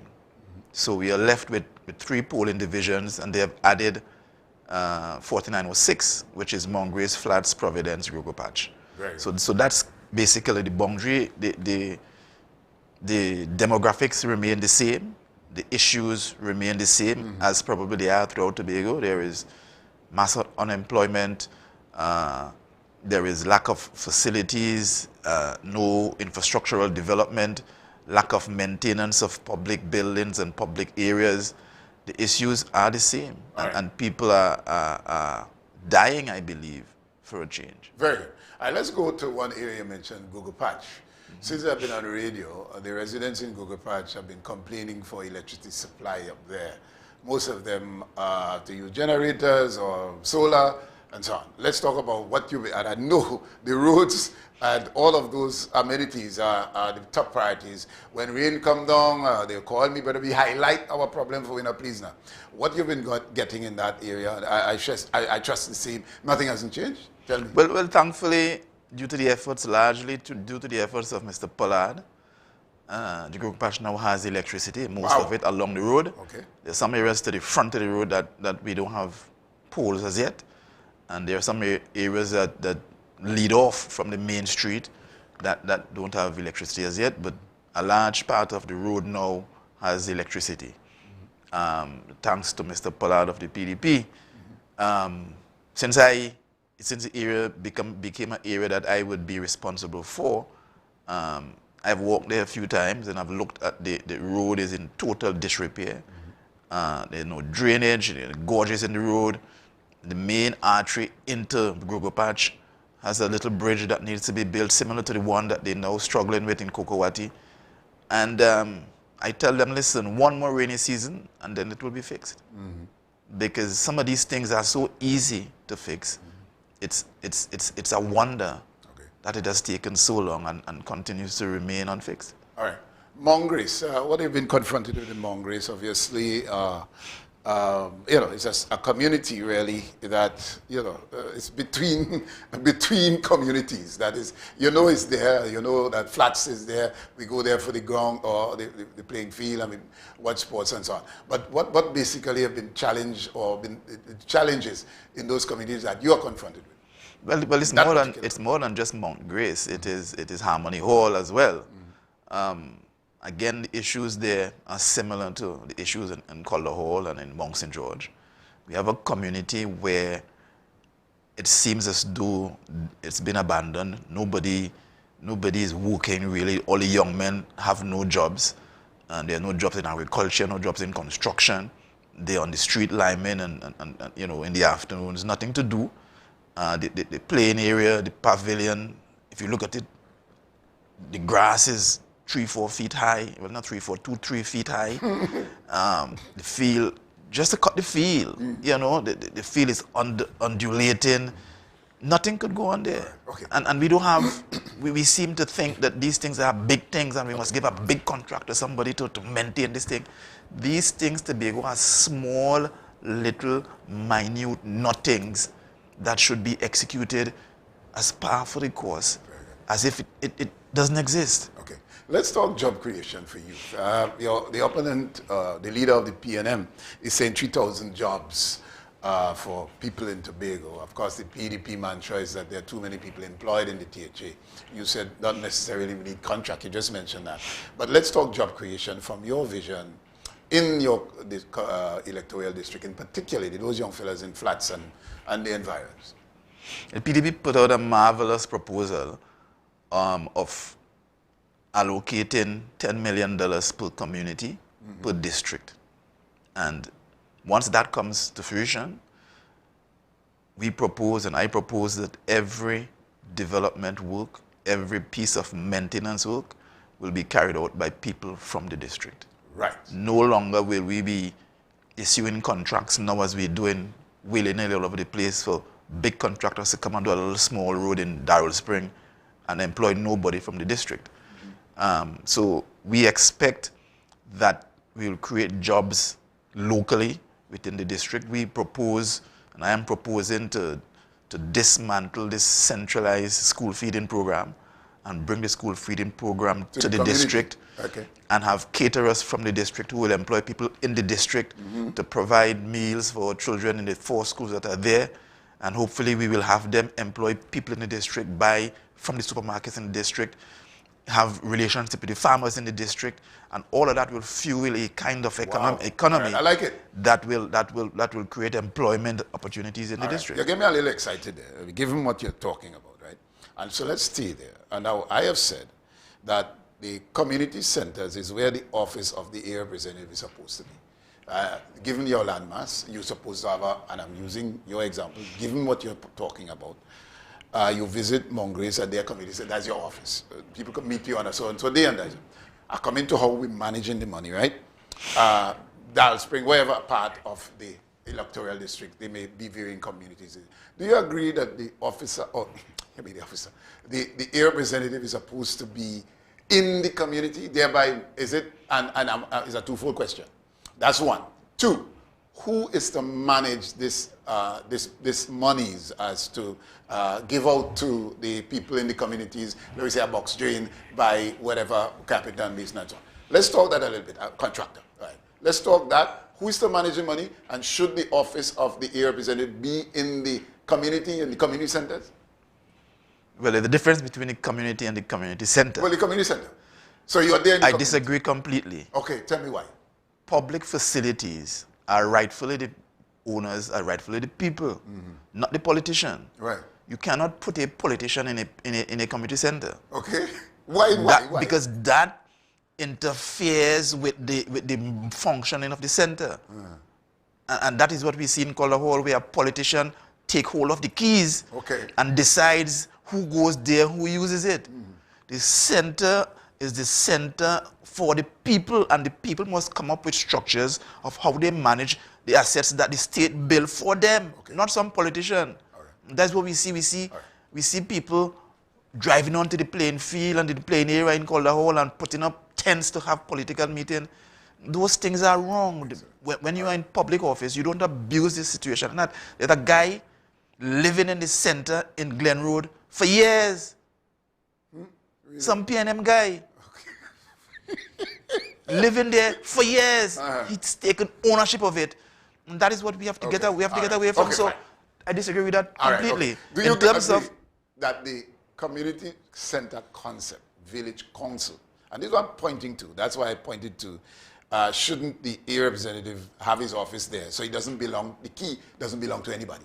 But the office or the space is belonging to the community. Thereby, the area representative represents it from that standpoint. However, let's get to who manages. Well, I disagree with that. All right, tell me. The community must be able to summon the representative to a meeting in the center if they so choose. They are the employees of the representative. The representative should have no local standby in the functioning of the community council, if that is what it is called. That is rightfully placed for the people. They voted in a representative, and they must now call the representative to account, not the other way around. So you can't have a politician taking ownership and appointing somebody and paying them how much $1,000 to manage a center. Madness. The people ought to be doing that. Very good. But do you believe in that community, village council reform? Because I hate the word village council, because that has its connotation and what it belongs to from a political entity. Do you believe that that whole system should be revamped and be managed differently? This is what I'm getting at. Hence, I made the point about having the area representative office there. But however, you will disagree with that. But getting to the point, you don't have to respond to that, but I'm getting to who manages this money that is given to the community. As far as I understand the policy, the area representative, whether that person be in office or in a minority, will build out a structure in the district to manage that money. It wouldn't be managed by the politician himself, but he would now have staff employed in the district, managers and so on, and they would now liaise with the community councils, whoever they are, to ensure that they prioritize the issues that need to be addressed, and that money will then be used for that. Of course, they will have some oversight by the executive council in terms of how the money is dispersed, and there will be some process by which projects are approved from the executive council and so on. But the money remains available once we put the system in place of how that money is accessed from the village council, from the community council, through the representative. All right, so the monitoring and accountability would be monitored by the area representative, you're saying? The area representative must therefore be part of it, because he or she is the person who the community chose to represent them in the executive. So clearly, that process of moving, of approval, must come from the villagers through the representative into the executive council. The executive council will therefore have to agree once the things are done properly. So I don't see a challenge in terms of accounting for the money. We have systems for that. Very good. And we have to accept in Tobago that administrative authority must be decentralized. Too much power is held at the center, and the decisions that affect people's lives are on the ground, and they should rightly be made closer to the ground. Excellent. All right, let's go forward. You said the youths are they're idle, they have nothing to do. Young people are, want to be motivated in sports and other activities, skills training and so on. Let's bring sport and let's take that out. Mongoose has a history of great talented footballers and so on. That's right. Yes, and there are other sporting disciplines that are left lacking, given, and that we could go through your entire district and point out how we can assist, or how you can, or what your vision in treating with providing for these young people in the varying sporting disciplines. Brother B, people in Tobago, communities in Tobago, have lost hope in every sphere of economic activity and personal activity. People have given up. There's no organized football tournaments, there's no organized cricket tournaments, there's no inter-village sports anymore. People are just existing. In my time, Belgrade had 2 cricket teams, Roxborough had about 3 or 4. We have brought the country to a place where people see no hope in nothing. Okay. There is no national Tobago team in any sport up to today. People don't see how they transition from primary school to secondary school in sport unless you are super talented. And you can make a Trinidad team, because to make the Trinidad team, you have to be the best. You have to be better than everybody down there. So people are giving up. And we need to reinvigorate this whole community sport competition that we used to have.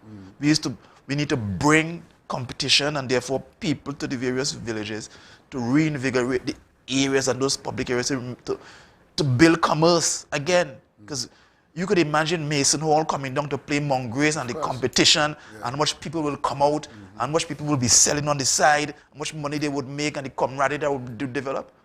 That is what we need to do again. And this administration has let all of that flounder to nothing, because they don't understand how we build communities and how we build country and we build nations. They're all about securing themselves for the party in Trinidad so they could be in government in Trinidad. That's all they're about. Nothing else. Okay. All right. So you spoke job creation. That could be taken care of by the community. Let's talk entrepreneurship. If we are to ease the burden of employees relying on the state for their survival. Entrepreneurship is a sleeping giant. How do you envision going forward in your area that there may be some young person at home and they are making sheets or making curtains and so on, embroidery and so on. Those talents, the person who maybe have a joiner shop or wants to expand and so on. Let's talk entrepreneurship, self-employment, and business entrepreneurs that can manufacture and employ others as a result. But this is my personal philosophy. We are a small island with a small population. We need, therefore, to have people come together to build big business. We have to move away from this individual where we have 10 joiners, all Christmas come, and you can't get nothing made because all of them hustling by themselves. We have to move away from Typical, that. exactly. No, we have to move. We have to find a way to trust each other again, and we can build the kind of a cooperative Go ahead. of long ago, and we can then build a big business. All right.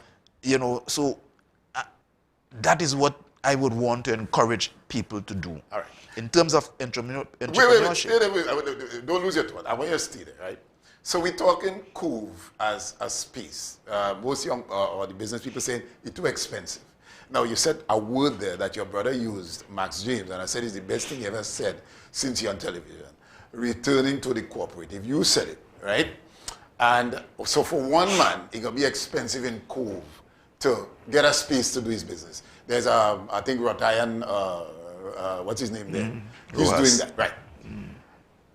How do you approach Kawan in Mongrace as a joiner? And I hope you don't mind me calling his name. And there are other joiners in Tobago to come together, form this cooperative, approach the THA, whoever holds the office, and look, says, here is our proposal. We will make Dexter and all of these joiners and so on. We'll make beds and furniture and so on for export. But we do have the funding to occupy part of Cove to do that, to get all the technology that the atmosphere or the environment is not affected by the dust and all of that. Give me a perspective, give me the vision that you have as how that can be accommodated, thereby creating an industry for and commerce, as you mentioned, as we can be better off as a result of that kind of entrepreneurship. Brother Bill, you know, let me just go back a bit before I answer that question. I have a little company, and I think I'm a professional. And I submitted a professional proposal to Cove, the management of Cove, for a space. Gave them a complete design for a shell and all of that. And they rejected it. Cove, unfortunately, the THA spent close to $1 billion to bring Cove where it is of our money. How many businesses are there? Now we are here and they want to give away a piece of the land to somebody from Trinidad. Almost every sphere of activity in Tobago, the THA has not facilitated Tobagonians. All the projects, all the plans they have are simply about giving somebody some contract to build something and employ somebody who are non-Tobagonians to do it, and then have a facility, as they, you know, the big word, have it there. So that is what has happened to Cove. So we now have to when we get in there, is to find a way to use the raw materials we have as the first step in the supply chain in order to produce something. We have to, you know, they build shells down there and want to give people to make Benny Ball and Tulum and rent a little space in it. We have to think bigger than that. You understand? There are people in the airport in Trinidad selling Benny Ball from sesame seeds. We have to think bigger than that. Yes, we have to nurture our indigenous people who are making these things, and we have to find a way to bring them together so they can increase their volume and all of that. But we have to understand that we have to become productive. We have to produce things. We are paying, I keep saying this, you know, we are paying for labor. We are paying boys and girls in Trinidad to make things for us. That's what we're paying for. When we buy it, we're paying boys in China to make the phone for us. We are buying labor, and our boys and girls are unemployed. So we have to find a way to use the land that we have. We have, what, 600 plus acres in Hope? All right, we come into that. Unused. All right, we come into that. We need to find a way to plant whatever, breadfruit, 50 acres, and be able to find a way to preserve it and export it and make chips and whatever. We need to stop importing Irish potato. Exactly. Why are we doing that? Yeah. All right. So you meant and you know, you're making the conversation is very juicy, and I really appreciate your presence here, given where we can go with this, and you're not limited, so we could expand. Now, so we got the entrepreneurs that can be taken care of, form a cooperative, and to build capacity. Young people would want, they've seen the money when they find out that Cowan and Dexter and all them joiners and so on, making money in Cove, and they employ young people, or young people are going in there to learn the skills and so on. So therefore, those who are so inclined would gravitate to that. The same with other entities. Right? Let's talk quickly about agriculture and food production and the byproducts of those things that you mentioned. Banning, because fried breadfruit or breadfruit chips, I tell you, if you really have it and it's properly done, you don't want any other chip. Let's talk that as to how we can utilize the very lands and how we can invest in agriculture in a meaningful way for Tobago to benefit. Brother,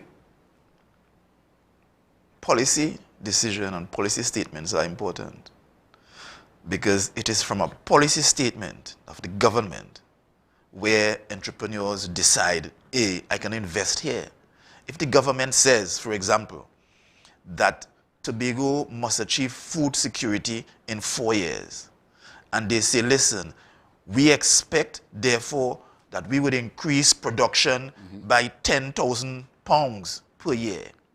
Now, the banks, therefore, will now buy into it, because the banks will say, okay, this is the policy, and the THA would facilitate the farmers, And so the banks are more likely to lend to a farmer. But if there is no policy on education, on food production, there is none. You don't know what the policy is? There's no policy. And therefore, again, the teacher is failing the people, and entrepreneurs can't invest. We have young fellas in Mount St. George producing eggs, asking for 5 acres, and can't get it. Only when PDP raise it, they're now looking to say they're handing out land all over the place. We have been forgotten and abandoned by the THA for years. And they come to us, and they come to you, Tobagonians, every 4 years, and they build out and give you some fast money, and then they take your vote, and then give all the money to their friends. And we have to move away from that, because that does not develop you, that does not change your economy, that does not improve your life, that doesn't give you any income, but it gives you a temporary fix for 2 months. Very good. And thankfully, we're not pipers. All right, Mr. James, I'm getting the wind up. And I want you to tell us why should we vote Mr. Trevor James for Scarborough Mongrace? Scarborough Mongrace, we have a second opportunity to vote in such a way that not only Trevor James, but all of PDP gets into government. You have been suffering for a very long time. Your representatives do not represent you, they represent themselves. And while I can boast about my capabilities, I have presented enough of me for you to see my capability, my capacity to lead and to guide and to demonstrate how I can transform your lives. And on that, I say to you, vote for me and we will set you free. Very good. All right. Thank you again, Mr. James. All the best to you. And I can't, if you had that project that transforming Scarborough into a city, we have camera. I can't wait to see it happen. Right. Well, I mean, I'll give him, and all the best to you. And I hope all the ideas, regardless who wins, all you build the city of Scarborough. That's what I want to say, just to be clear. All right, thank you again. And so you know how to be very careful. With that, hey, wait, we go for a break. When we come back, lots more for you. See you then.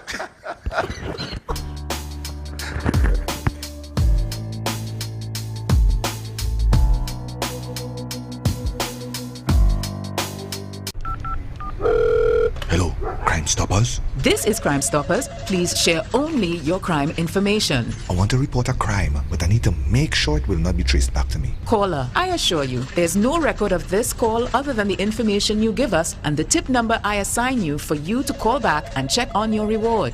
This system has worked in 26 countries for more than 40 years. Help stop crime. Call Crime Stoppers at 800-TIPS today. Calls are safe and 100% anonymous.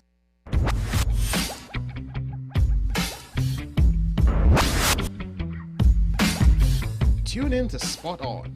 A new episode premieres every Tuesday at 8 p.m. only on Tobago Channel 5. The following is a paid political announcement.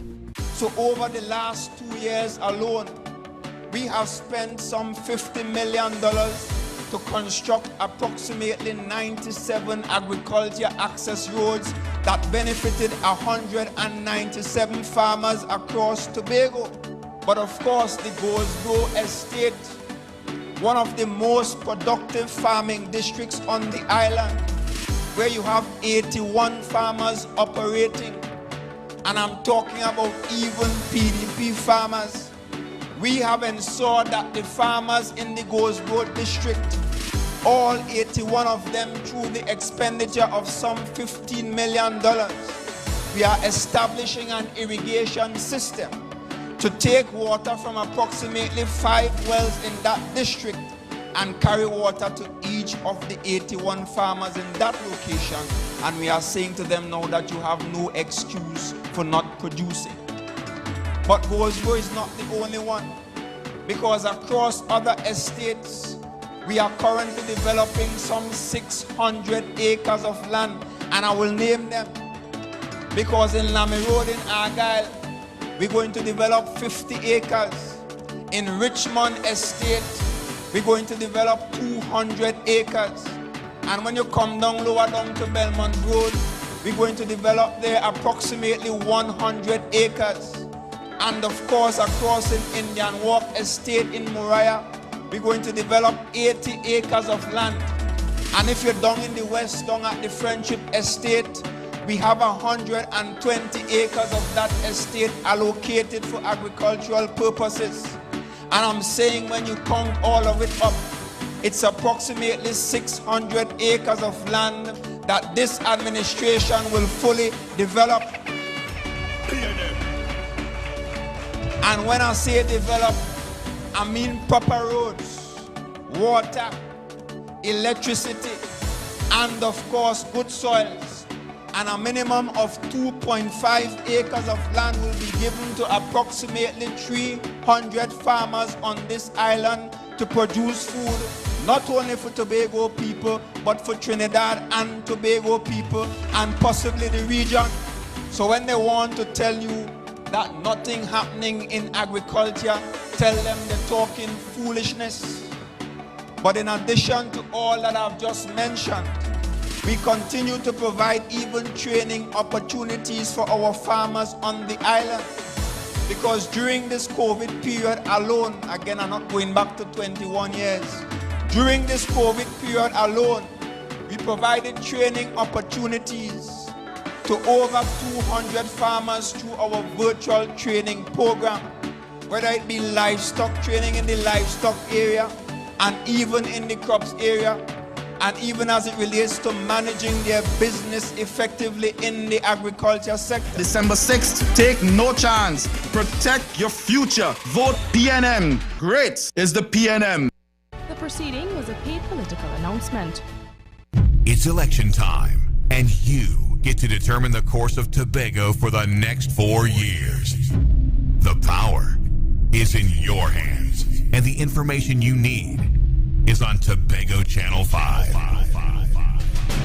Rally to rally, candidate to candidate. Tobago Channel 5 is covering the THA election campaign like no other, with in-depth analysis and the best political team on television.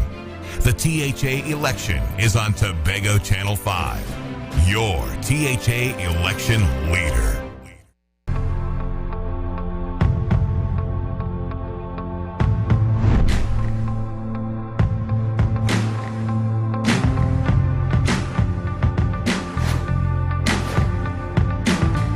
Welcome back, and let me acknowledge some of our viewers and supporters on Facebook. Troy Beans, Elvis Dennis, Kellyanne, and Cynthia Branch, Gemma Bedlow, Carl Hector, and many, Mr. Ogis, and many others. I can't call everybody's name, but anyway, thank you for choosing us. And of course, for those of you on Pulse 89.5 FM, we are indeed thankful that you chose us.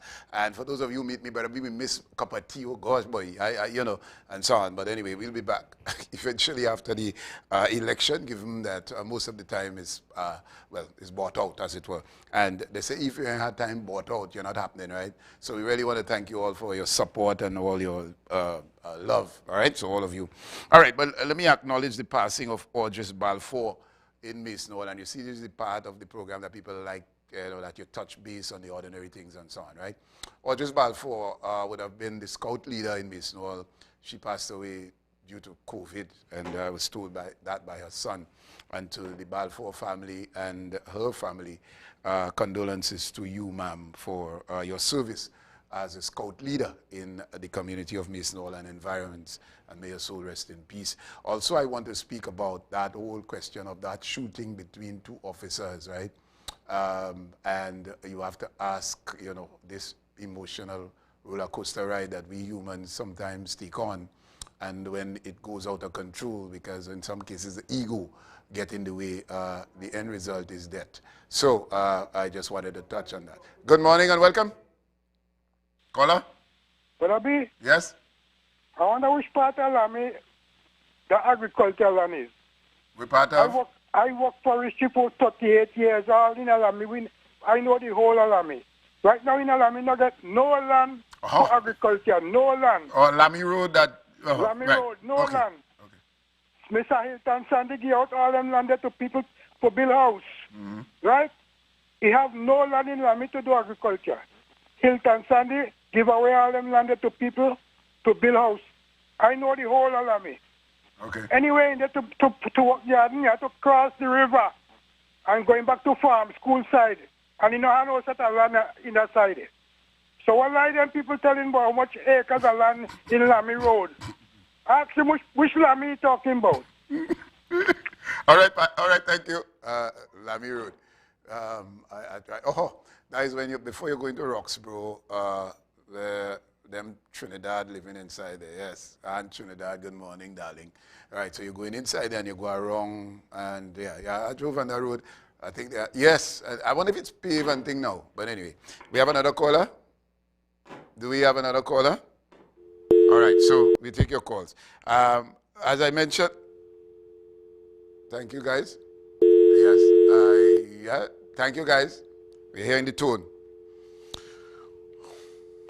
All right. So I mentioned earlier about that shooting incident with these two officers. All right. So we are still hearing the tone, guys. I don't know if you're hearing it upstairs, but it's very disturbing. All right. So, and, you have to ask, and you might take that for granted that it's just two crazy people, right? But we have seen where love affairs turn sour, and the end result is, or the end to end it, the conflict in some cases. Either somebody take their own life and take other people's lives with them. And unfortunately, we lost the lives of two young men. And then when Stalin said black man killing too much black man, we pretend or we ignore it.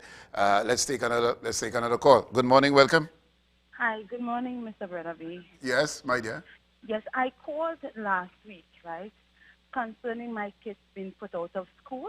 All right, ma'am, I am cautioned that you can't entertain your call, given that there's a matter that is pending, and so I would, as I said, I'm sorry, but we can't entertain your call, and it's unfortunate, but we can't take your call. Thank you, ma'am. I am not given the cautioning that I received as a result of that.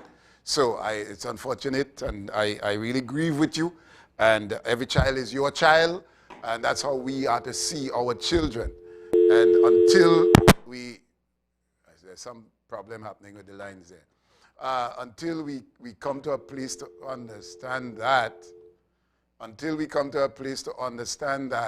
guys, I don't know what's happening with the lines. Yeah. Until we understand the importance of how we exist, and I'm not calling anybody name, I'm speaking generally. And until we understand that every child is your child, and you love your neighbor as yourself, then sometimes you're in the wrong place. And until we understand that, the other day I was talking about people in Haiti, in India, and wherever there's suffering. And then, were you talking about that for? Look, they're quite over there. Hey, we are all connected. The world is facing a global crisis where COVID-19 is concerned. And we find times to be evil against each other. We are taking each other's life. Two fellas shoot each other over foolishness. And we're missing the point here. We have an evil stock. I'm going to take your life if you don't wear your mask, if you don't take precautions. And that isn't big enough to fight. We have to find other other ways and means to take people's life and to make people discomforted. And we feel that we're doing, it's my duty, and the law says, and that's how we exist. And the real way of how God created us to live, we don't see it. Anyway, we're taking the break, guys. What are we doing? All right, so we go for the break. When we come back, lots more.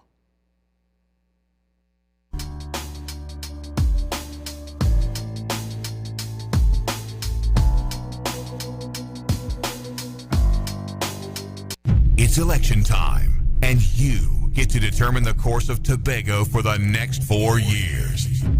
The power is in your hands, and the information you need is on Tobago Channel 5. Rally to rally, candidate to candidate.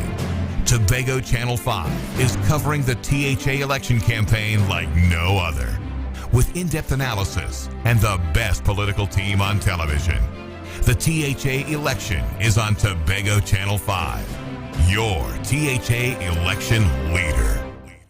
Satisfy your taste buds at Judith Cuisine. Enjoy delicious grilled and rotisserie dishes, salads, and delectable soups on Saturdays. Open from 6:30 a.m. for breakfast. Judith Cuisine, corner of Main and Backlet Street, Scarborough, 631-8542. Visit McCorney Home Depot Limited in Richmond in their spanking new and spacious showroom. Get all your hardware needs, building materials, including blocks, steel, cement, and sand, household items, plumbing and electrical supplies, paint, tools, toilet sets, doors, ceiling fans, steel products, and much more. McCorney Home Depot Limited in Richmond. Catering from foundation to finish. Open Sunday to Friday from 8 a.m. The following is a paid political announcement. So what have we done over the last 20 years with the funding coming from central government? We have ensured that we can double the size of the Tobago economy over the period.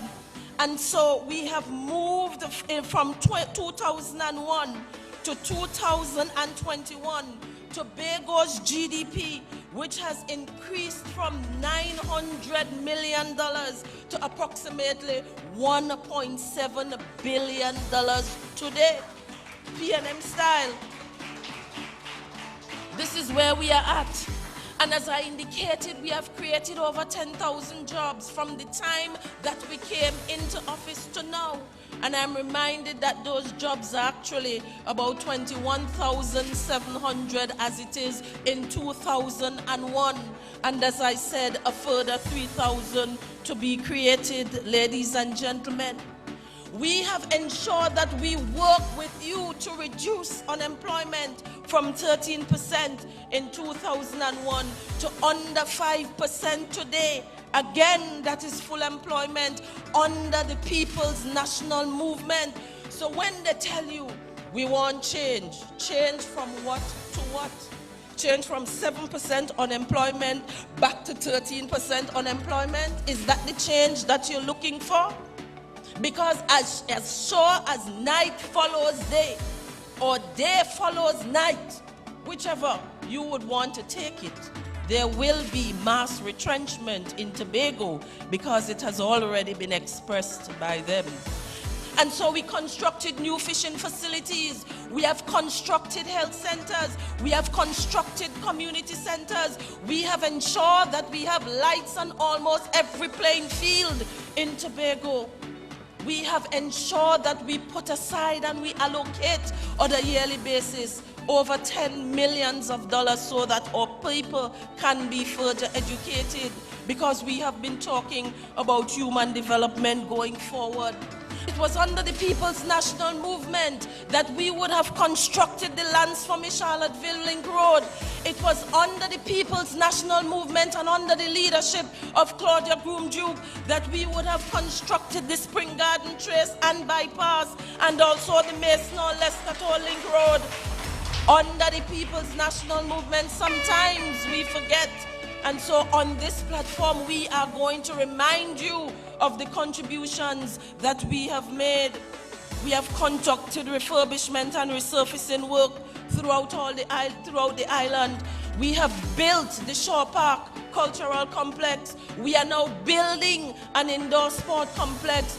We have built several different facilities across this island, all for you to enjoy and for you to ensure that you have training and empowerment activities. And so almost everything that has to be done, the People's National Movement ensured that it was done, because we were about ensuring that we build a solid foundation so that our people can thrive going forward, PNM style.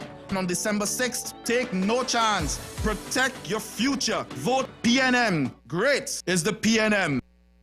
The proceeding was a paid political announcement.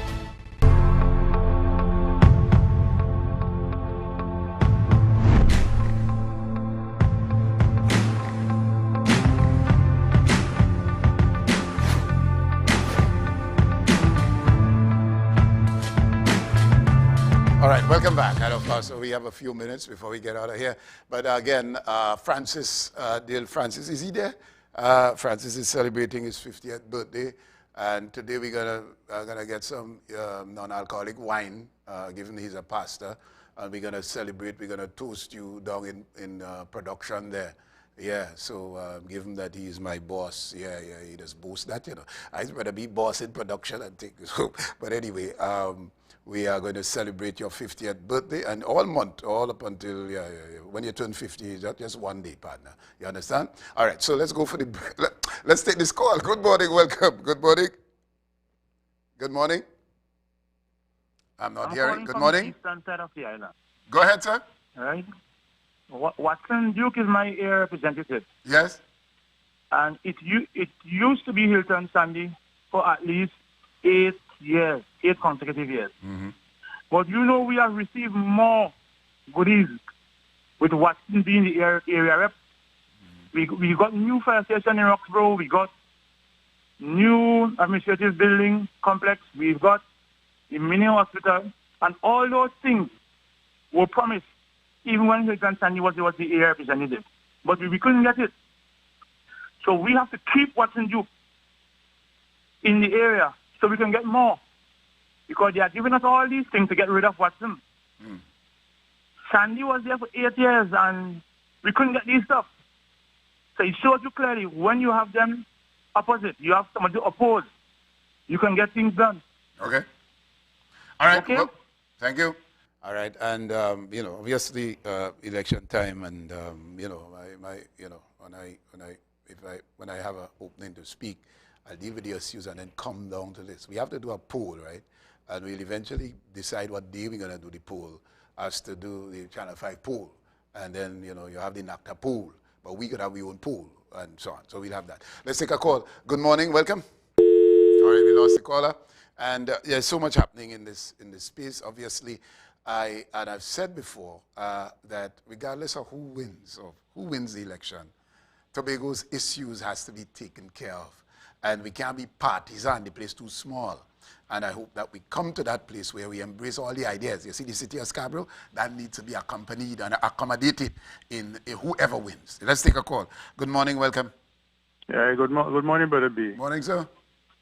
Brother B, just give me a minute to just see what I want to see. When you are in a classroom and you have a teacher, and the teacher put us some on the board for two persons, one is bright and one is not so bright. And the one that is bright got the answer. Mm-hmm. The one that is not bright have to peep over to get to try to copy the answer. Yes. But that'd be when I saw that city of Scarborough by Mr. James.